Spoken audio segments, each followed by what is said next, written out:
আসসালামু আলাইকুম প্রিয় দর্শক বন্ধুরা, রূপসী বাংলা এগ্রো চ্যানেলের পক্ষ থেকে আপনাদের সবাইকে স্বাগত জানাচ্ছি। তো আজকে নতুন একটি ব্লগ নিয়ে আপনাদের মাঝে চলে এসেছি আমি। তো দেখুন, আপাতত বর্ষাকাল চলতেছে, আকাশে অনেক মেঘ এবং আকাশে মেঘ প্রচুর ডাকতেছে। তো এমন অবস্থায় আমি আসলে ছাগলগুলোকে খাওয়ানোর জন্য কিছু পাতা নিয়ে এসেছি। আমার হাতে রয়েছে মেহগনি পাতা। তো আসলে মেহগনি পাতা ছাগল আসলে মোটামুটি ভালোই খায়।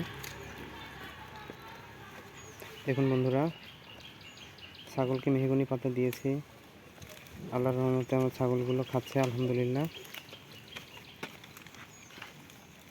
তো আসলে বর্ষাকালে আসলে খাবার একটু সংকটের কারণে গাছের ডাল লতা পাতা এগুলো আসলে খাওয়াইতে হয়। এছাড়া ছাগলকে আসলে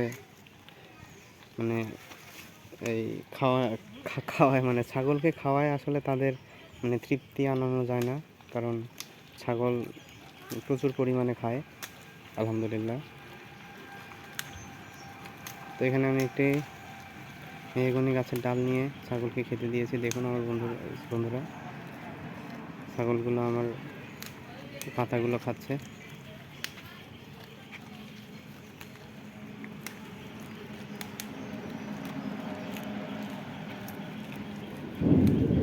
আকাশে মেঘ ডাকতেছে ভীষণ, যে কোনো সময় বৃষ্টি নামবে। তো মোটামুটি যতটুকু না হইলেই নয় ততটুকু খাওয়াই আমি আসলে ছাগলগুলোকে তুলে ফেলবো। আপনারা যারা নতুন খামার করেছেন 2-4-5টি ছাগল নিয়ে, তারা আসলে চাইলেই এরকম গাছের পাতা লতা ভেঙে এনে খাওয়াইতে পারেন। বিশেষ করে মেহগনি পাতা, কাঁঠাল পাতা, কলা গাছের পাতা, আম পাতা, এগুলো আসলে মোটামুটি ভালোই খায় আলহামদুলিল্লাহ। তো এই পাতাগুলো আপনারা চাইলেই খাওয়াইতে পারেন আপনাদের ছাগলকে। তো আমি এখানে বেশ কিছুক্ষণ যাবত আসলে এই মেহগনি পাতাটা খাওয়াইছি, এ কারণে এরা আপাতত খেতে চাচ্ছে না। কারণ আপনারা জানেন মেহগনি গাছের পাতা আসলে একটু তিতে হয়, তিতা হওয়ার কারণে খুব একটা খেতে পারে না ছাগলে। তো যতটুকু পরিমাণ খায় আলহামদুলিল্লাহ। তো আমি আসলে এখন মেহগনি পাতাই খাওয়াচ্ছি ছাগলকে। তো দোয়া করবেন বন্ধুরা আমার ছাগলের খামারের জন্য, আল্লাহ পাক যেন যা এবং খায়ের দান করে। আসসালামু আলাইকুম রহমতুল্লাহ।